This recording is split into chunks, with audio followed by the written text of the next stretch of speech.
Hey everyone, welcome to our review of House of the Dragon, Season 2, Episode 1. Hope you had a great weekend and a great Father's Day. There is a lot of streaming television show content. Some really good shows. We got The Boys is back. We've got House of the Dragon, which is an excellent premiere episode in my opinion. And then... That's it. And That's then all we've we got have. Acolyte on Disney Plus, which is such a spectacular train wreck. I'm actually excited for the next episode and more context of the stupidity. That's how I felt about Rings of the Power. It just became a parody. And Picard. So anyways, we got the premiere of Season 2 of the House of Dragon. And this is a great series. We had a wonderful first season. And so we're just reviewing the first episode. Some reviewers got access to the first 4. Some people are saying, wow, this season's amazing. It's better than the first season. It may even threaten to, depending on how it ends, to eclipse the first Game of Thrones. I'm not sure about that. Maybe it'll eclipse the last half of the Game of Thrones, but not the first half. But we'll see. There's good things ahead. I have a lot of context, and this is going to get crazy. And they don't really skip a beat here, and it gets brutal. In this episode, while it's not this massive war yet, it is fucked up. Towards the end, a scene that is really difficult to endure and think about, and that's the title of the episode. It's called A Son for a Son, and this is really going to ramp the war up between Team Black and Team Green. What team you on, Joe? I would have said red. Yes, red. Team Red? Mm-hmm. No, we're on Team Black and it's Team red Green. and black. Red and black? Okay. It's Team Black.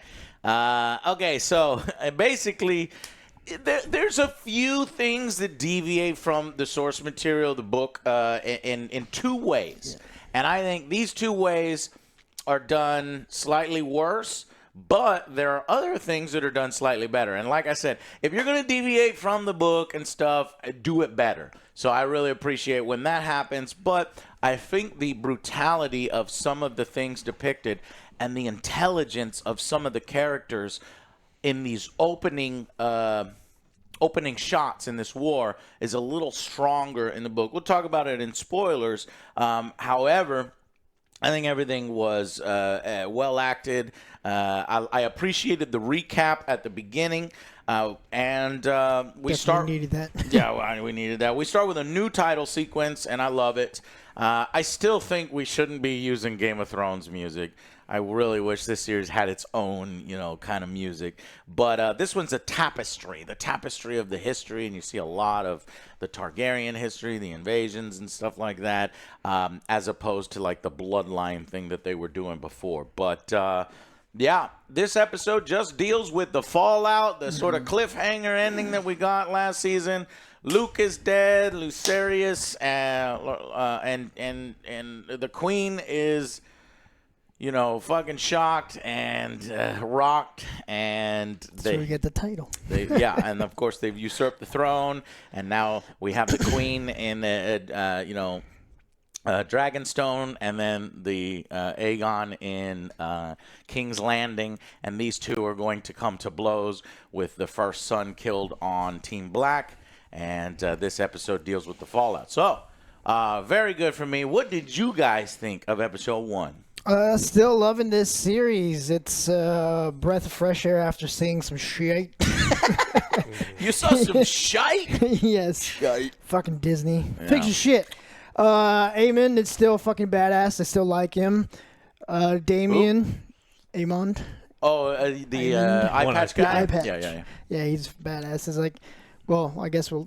Yeah. Yeah. He's still one of my faves. This is along with Damien. This episode picked up right where we left off. It's dealing with obviously some grief and its closure. Great acting by everyone. Yes. This is a great episode. I'm loving this. Mm-hmm. Yeah. I liked it a lot. I think that House of the Dragon was one of the best series that came out, and it was kind of refreshing after the stink of Game of Thrones.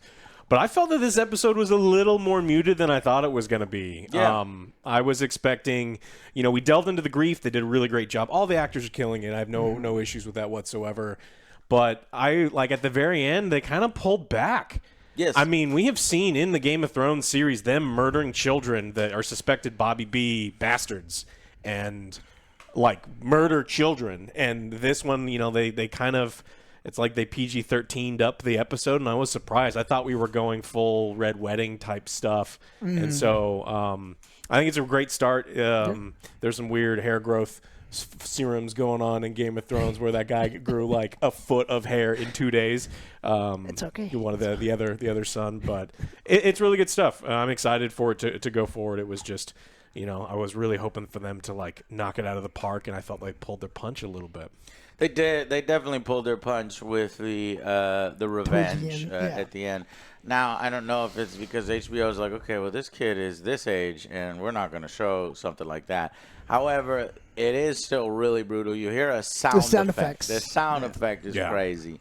But I was more sad at the pulling back of the idea, and I'll tell you how it goes down in the book. That scene, they changed it, and it does seem slightly more logical. Because originally he tells Blood and Cheese, who are these two characters that you see, an eye for an eye, a son for a son. That's all. That's the only instruction he gives to Blood and Cheese. Doesn't actually say go and kill Amon. I'm getting all these guys confused. Amon, who that makes more sense. It's like that motherfucker killed. He's responsible. Yeah. His dragon went out of control and everything. And I mean, they probably think he did it, intentionally and with purpose, and directly targeting him. So that makes more sense. But it does make the eventual choice from I think Helena. Less. We'll talk about it. So, but as we, Damon is my favorite, and one of the people that that have seen the first 4 episodes are saying one thing to maybe prep yourself for is that Damon is a little more sidelined here. And we're gonna get more Aegon. They have to bring him out because he's in control now and he's doing his thing. And the other one, Aemond, gets more with the eye patch, and that's good. I mean, as long as the eye patch guy can hold it up, while Daemon in the book has a little less to do and a little more scheming and less directness. Because, in my opinion, Daemon really helped carry season 1. Yep. So we're going to have to get comfortable with him taking a slight backseat. He's not going to carry season 2 as he carried season 1. Sucks to hear, but if it's done right or for the story purposes, I'm willing to. Like Aemon too, right? Yeah. I want to call out the best person that actually my favorite person so far in season 2 is whoever told the White Worm actress to calm the fuck down with the accent, because it was so distracting in season 1. Wow, you have great memory, Alex. And then this time it was totally. I was complaining. I was like, "What is she doing?" Yeah, and then this time she started speaking. I was like, "That sounds like a human being. This sounds great." Every time she's on screen, rubbish. The White Worm lady at some point allows, with some information and a deal with Daemon, allows them Team Black to strike back. Yes. And so what I was saying was that Daemon in the books, he, when this shit goes down, he's fucking intelligent. He reacts quickly. He sets up, it's 2 or 3 different schemes and things that fire off that help give Team Black an advantage.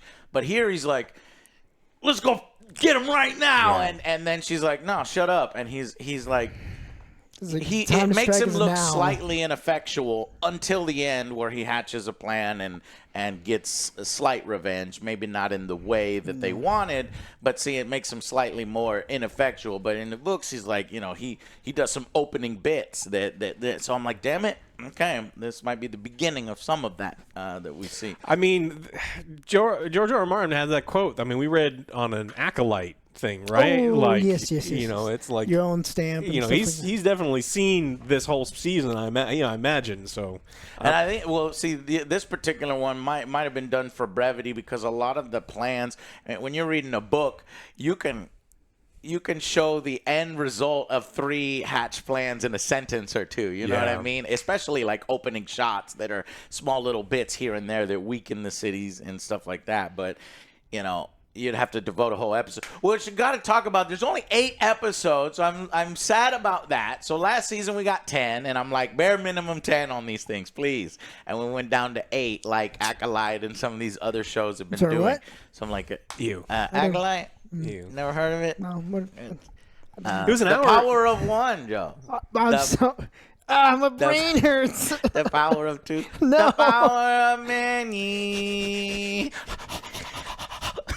You're supposed Is to that tomorrow? You're supposed. It's We have tomorrow. made a thing on No, it's on Wednesday. our stream Wednesday. that if Oh, it's God. that he has to, we have to do it. We have to do the chant. Anyways, so sorry, I'm getting sidetracked. I'm getting sidetracked. Yeah. Okay. So let's just go. Yeah. So, I mean, to go on your point, I think that the director absolutely, like, we've seen other shows do it where someone, like, mentions in the city, you can be walking through the street and you hear people go, like, oh, my God, can you believe that Yeah, so-and-so that's- happened this? And it's like, there's opportunities to do things like that. And I want to see 2 peak tacticians at the height of their power beating each other through guile and betrayal and cool shit. Not someone doing something kind of stupid and then like they like Yeah. and we haven't done that yet. I'm just saying like that's what I want to happen. I want them to have these people make good plans and then outthink each other. Especially if you know that the audience had really good reactions to Damon in season 1, you're like, all right, well let's play up some of this in season 2. And so to kind of comb over his opening shots and then just be like, let's go together, it's a good plan. And frankly, I'm on his side. I think if you do now, give the dragon some rest. Right, because the dragon looks tired, and she's like, "My dragon needs some rest right now." Checking out everything. But to pretend that it's like, no, we can't do this. Let's do something else. The queen hasn't ordered me. Like, if they do that, it's gonna be a close ass battle. But maybe those 2 dragons could take Vagar. What's his name? The big dragon, Vagar. That might be able to, especially if they surprise him. But he does make a really good fucking point. He's like, you could have already fucking done this. You could have burned the whole fucking line, and Luke would still be alive because of the whole stupid scene where she pops up from the thing and then screams in the Shrek face. scene, right? Yeah, it's exactly the scene that What they is stole. the Shrek scene? Where she busted. Fiona busts in on the dragon in front of like the big old church, like it's like almost a shot-for-shot stolen thing from Shrek, and it's really funny. And then she just yells in their face, and they're really scared. They had to give her moment, Joe. Yeah. Powerful. All right. So let's go ahead and give the opening episode a rating, and then we'll jump into the episode breakdown and spoilers. For this one, I'm gonna give it an 8. I really love all of this coming back, and I was like super hyped watching this. It's a bright spot for my Sundays now. Yes. Actors are great. They're still kicking ass. It kind of sucks to hear that about Matt Smith, but we'll see how they deal with that situation. He's still here. Yeah, it's just yeah. He's not as I'm just worried. badass Yeah, and yeah. as Well, I'm planning worried to what they're gonna do. Like, Yeah. I don't want them to do a fucking Witcher thing and In like the Henry story. push him in the back and put everyone else in the front and center. But this is a great setup for what's to come. I'm excited to see after the end of this episode what they did and what the retaliation is. So this is I'm looking forward to. 8. Yeah, I agree with that. I think this is really, really good start for them. And I mean, I'm probably grading them harsher than I would because they've showed that they can do absolutely excellent scenes where there's tension in the scenes and things feel dangerous, and you're just I was engrossed so often in some of those things, and I didn't quite get there the entire way this time. And then again, like I said, I felt that the ending felt kind of muted, like they pulled back a little bit because they were worried about being well, not necessarily. I think there's ways to do it where it feels more brutal and dangerous without actually showing them do what they did. And I think that we've done better in the same type of scenes in Game of Thrones in general. So good start. I agree with you there, Alex, and I think you'll like the way the book went down better. I'll tell you in a second. In agreement. We are in agreement. Solid, great opening. 8 out of 10 from me. And like I said, those 2 things that I was like, these things could hit harder is the one that Alex said, and then the opening bit with Damon. And then you could get a 10 out of 10. It's really difficult because this is like, what, 45 minutes long or something like that to get a lot of stuff in here, to get it at the high quality. We see that, we see Team Green has some supply train issues with the fucking blockade. We see the Sea Serpent, while he has, taken some blows, he's still powerful. We meet a new character, Alan, who I think is the guy from, he's a brand new character, and he's from Raised by Wolves. So I guess they found this guy another role, and because I really liked that show. Anyways, and so there's a lot to pack in here, and I think they do a good job, especially with the funeral, and to highlight the differences between these two factions. And if you really delve deep into each scene, there's just so many layers that, upon first watch, I watched it twice, watched it this morning, and then on Sunday, stuff like The queen is really she's really having fun, at least with going wild with the sex stuff. Oh, it's granny sex, Ted. You like that? She is a grandma, and she's a 29-year-old grandma or something. Because, but yeah, she's getting eaten out by her commander, and she's wearing the the 5-star or the the religious symbol for and religious hypocrisy.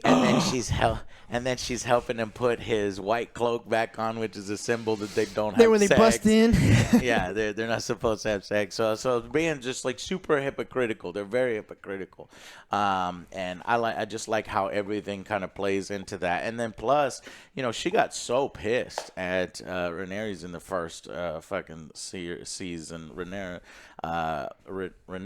in the first season for doing basically what she's doing now. So it's good stuff, and it calls back. And I think as a book reader and know what happens next, there's a few little teases of people that will become important later, like that guy at the ship when the king is trying to be nice to his people. There's one guy who's like a blacksmith. He's definitely going to be, if I think he's the same character that I think he is, he's going to be. So I like how they're kind of planting seeds, and then these things will bear fruit in the future.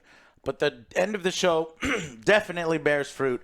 Team Black strikes back, and I cannot wait to see the fallout on Team Green and how they react to a fucking child's head being fucking decapitated and ripped off. And we're in spoilers. I had it on subtitles, and like they described it. Yeah, they did. And it's just like, oh, okay. Oh, I didn't. We'll see how Aegon takes that. Well, especially because they did a good job presenting that. Yes. Like he's like wants to spend time with his kids, and he makes sure to provide get some contact to his daughter when she's playing and stuff. It's like this guy's kind of a ditzy piece of shit, but he seems to care about his kids. I do like Aegon. I do like how they didn't make him another Joffrey. They didn't make him exactly like Joffrey. He's a fucking he's got his dick, own take. and he's he's wild and crazy, but he does try to show compassion towards his people too, but he's like, from time to time. Can't do but that. Is it more just like the rush of being king, and I will give you this, rather than actual genuine love for his people? He's naive. We'll see. Yeah. And even the queen or his mother's like, here's what we do. We wait till he tires of pretending to be king, and then you and me will rule the kingdom. Yeah, we'll get into this. Like I didn't like that scene, but whatever. We'll get and it's the same mistake that they make in Game of Thrones, where it's they about Joffrey, they say, it's hard to put a leash on a dog when you give him a crown. By that point, you've made a huge mistake, and he's just going to go off. Yeah. So 8 out of 10. And so let's get into the spoiler breakdown, even though I let loose there towards the end. It's season 2. Yeah. I mean, come on. It's in the title, Son for Somebody, and then you don't know which one. Yeah. Okay, so new title sequence. We already talked about that. We have the Stark opening here. Did you like the Stark opening? Yes, Talk about this. I did. I don't like that they're using the Game of Thrones theme like you mentioned the first, but I actually really like the music that we get as like the camera's going through That's the when it forest, should be and used. so it's like that scene was set up pretty well, and I think it was interesting until I saw the son, Jace, and I was like, who the fuck is that guy? And he magically grew up like a foot of hair in 2 days. It's been 2 days since the end of last season, and it's like he went from like super short hair to like to Jon Snow hair. It's like, what is happening? And then did you go back and look? How the fuck you remember all that? When was this? 2 years ago? Damn, you got a good memory. Yeah. So they're talking, and I think it was interesting. Like I like that they kind of exchanged. It wasn't exactly pleasantries, but it was interesting. I don't think it is super well done, but it was good enough. Yeah, I liked it. I liked the story. He's like personally asking the Starks for help. They're gonna give him 2,000 graybeards, and it sounds like shit. It sounds like they're old and decrepit, but oh man, I can't wait. If they show the graybeards the way they are. He does say at the end they fight like Northerners, so hopefully we get to see them fight because they're pretty badass. Well, also at the wall, they're like, oh, like the dragons won't even go past this. Ooh, I they like sense that the too. danger. I was like, It's like even the dragons sense White Walkers in that direction, and they're like, we're not crossing. The greatest weapon in Westeros refuses. Did you think that we built a 700-foot tall ice wall to keep out savages? Yes. Fantastic. We see a little bit of this Black Watch. So obviously, House Stark is going to support Team Black. And because they say we never break our oaths or we never forget an oath, that kind of stuff. Yeah, and then let's see. So they get news from the Raven. Yes, the news from the Raven. He looks at him like, "Oh shit, I gotta be the one that tells you that your younger brother, is dead, and dead in a gruesome way, like fucking dragon chomping down on him." So that's when we get the scene of Daemon wanting to fly out and attack right away with Meleys, I think is the dragon's name, and the Queen Who Never Was to go kill Vhagar. Now, like I said, I like that they show he's a man of action. He wants to do something, but here it's ineffectual because she's like, shut up, let's not do it this way, blah blah. Yeah. I can have that. We could still have this scene, but then later he executes a few plans, and then the final plan would have been awesome. But the excuse here is that not only is she's like, my dragon's tired, you don't order me, but the queen. The excuse is the queen is grieving, and she's not ordered them to do that. And he's like, well, she's been absent the whole time, and we need to be doing these things. She needs to come back, and if we act now, then we might be able to get this done. Because later on, they're just going to keep reinforcing, which we do see later on, the Scorpions. And they were about to shoot the dragon. They said, oh, no, that's... It takes them, he said, weeks. He said it takes us weeks to make one. Yeah. You fucking need to hurry up. And we've seen how effective Scorpions can be in Game of Thrones, where it kills fucking Daenerys' dragon. So those are dangerous. One-shot moving ship, like, super easy. We should just be building nothing of them, and Vhagar's not even a problem. Mm-hmm. And he makes a good point that Luke would still be alive if you'd have just killed them right when you had the chance, which is what we said. We were like, this moment. Do it! Fucking do it! Sense. And I'm not sure if that was even in the book. I think that was made up for the show. Well, Luke wouldn't even been born if he hadn't been a weirdo that took his niece to a brothel and got all weird about it. So it's like, if we're pointing fingers... The sea snake talks with Alan, a new character who saved him. Apparently saved him. Is in great debt to him, and this is just it's just showing, hey, we got a blockade, and this is planting the seeds for the future. This faction is allied with Team Black. And they're no longer the shipmaster for at King's Landing. King's Landing needs a new shipmaster, in fact, and they say, well, we're being blockaded. Who could we get to fight this fleet? Because the Sea Serpent's fleet is the fucking best fleet at this time period, and they're like, well, we could ask the Greyjoys, and and they're like, yeah, but we don't. So we'll see if that comes to fruition. Yeah, and then we get the Aegon scene, right, where it's like, well, actually, he flies in first, and he's checking up on his kids, and his sister wife says that, well, what if he doesn't want to be king, and he's like, he just shut up, just dismisses her, and she makes these rats. Yeah, she makes a comment that she's like, I'm not afraid of dragons, I'm afraid of rats. And it turns out she was right again. She had this kind of premonition-like power in season 1 where she's like, there's something under I forgot what she was saying, there's something under the floorboards, and it turned out to be the nothing bit of the dragon yelling and screaming and leaving, or whatever. Anyways, so then Aemon shows up to this war council. We got this war council scene, and we got Aegon, who is enjoying a little, what's his brother's name? Something with a J. I can't get all these fucking, me and names. I'll fucking butcher them anyway. What, Alex? Who are you talking about? The little kid. Oh, the tiny little kid? What's the little kid's name? What's his name? Yeah. Oh, I don't know. J. I'll look it up. Yeah. But basically, he's fucking around, and, there's like, some people are like, take this serious. It was a war council. You got this little kid here, but he's the king. He's Joffrey. You can't fucking say anything to him. And he's like, he was messing with that Lannister guy, right? Yeah, the Lannister guy. He's like, just leave it alone. And he's like, is my son bothering you? Bothering you? He's like, maybe he wants a ride. Yes, he is. You want to lose the most rich house right fucking now as an ally? You can. Well, he's about to. He's like, oh, go ahead and give him a pony ride. Yeah, that's funny. I was like, damn. And he's like, he's like, ah. Oh, you're serious? Okay. Well, he gets up to do it, and then he's like, look, guys, seriously.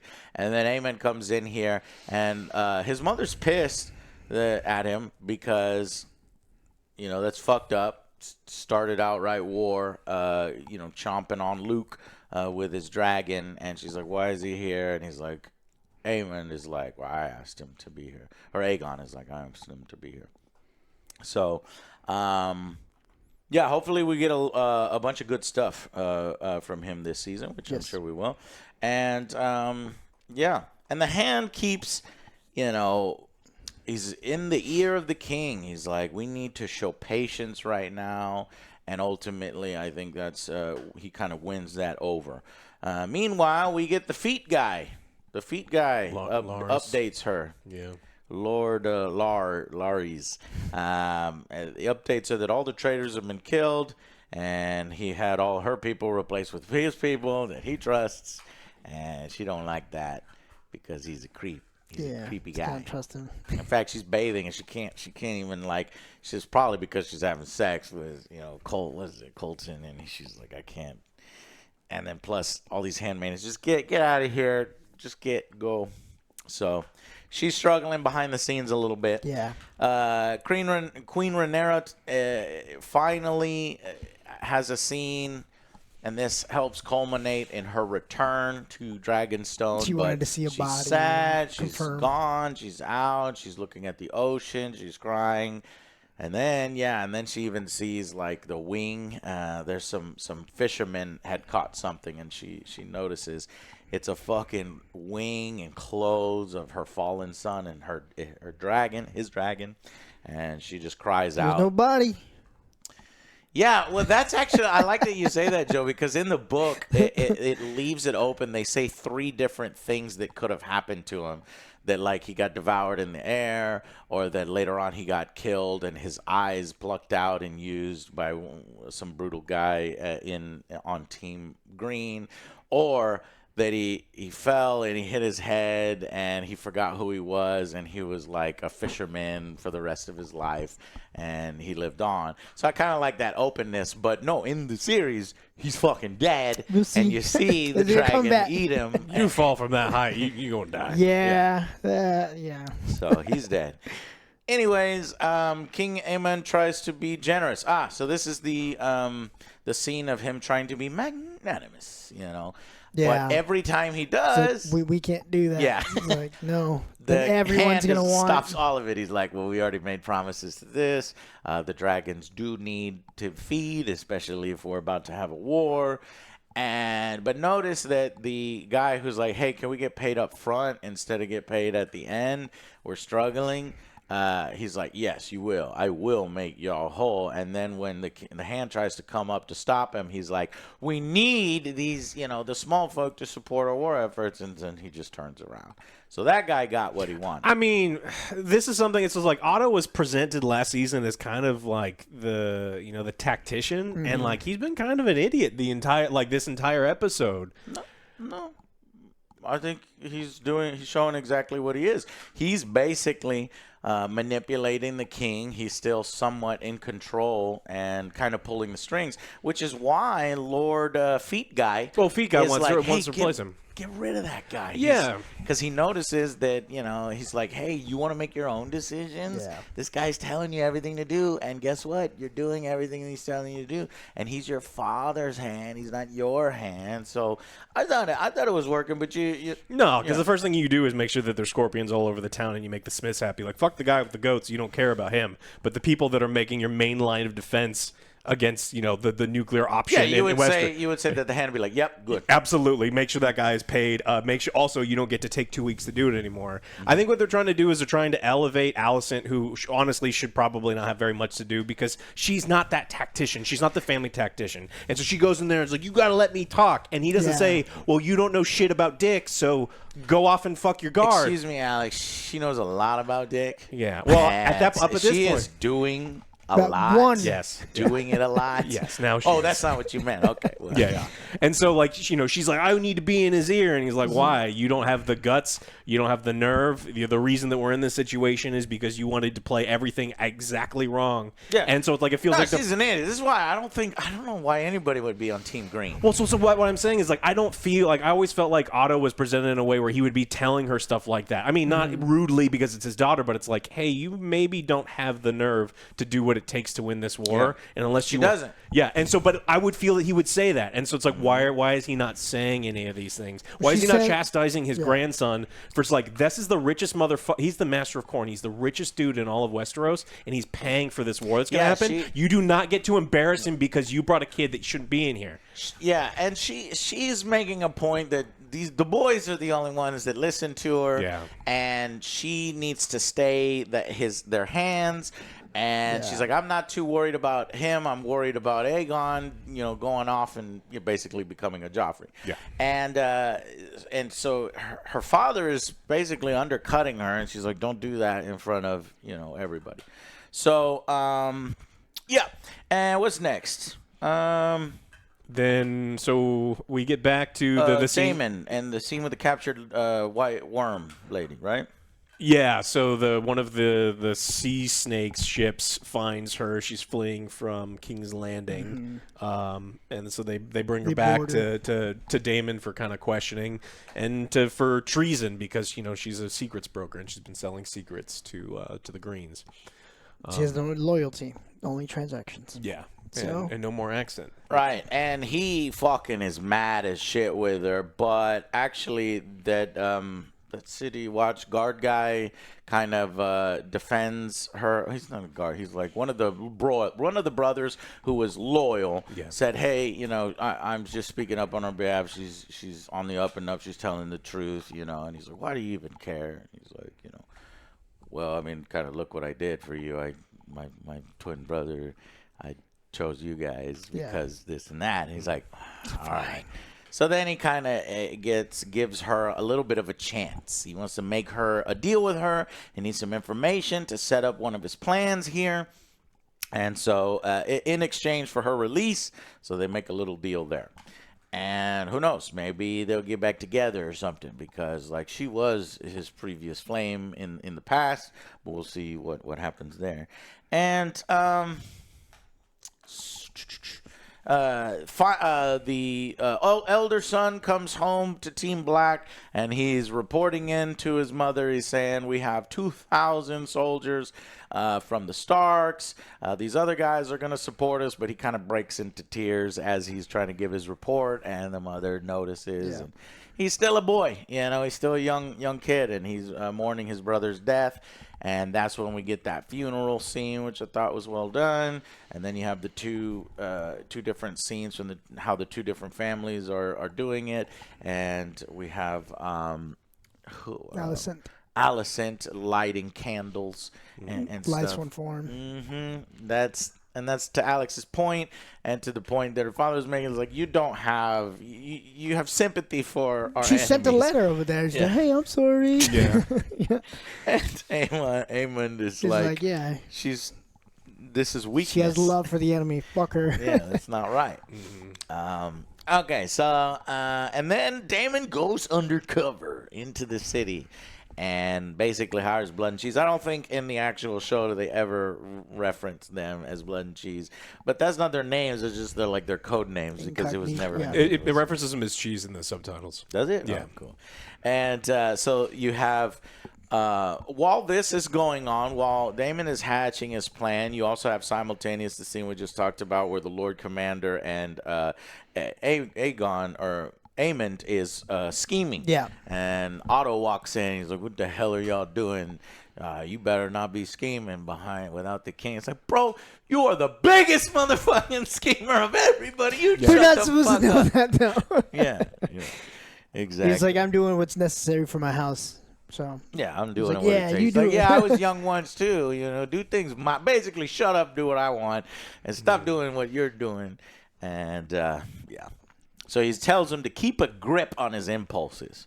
And then we get so a long sequence here and a good sequence. Blood and Cheese enter the castle under the guise of rat catchers, and they can make it to the throne room. They even see the throne room. They stop and they just kind of waltz by as they're having a party or something.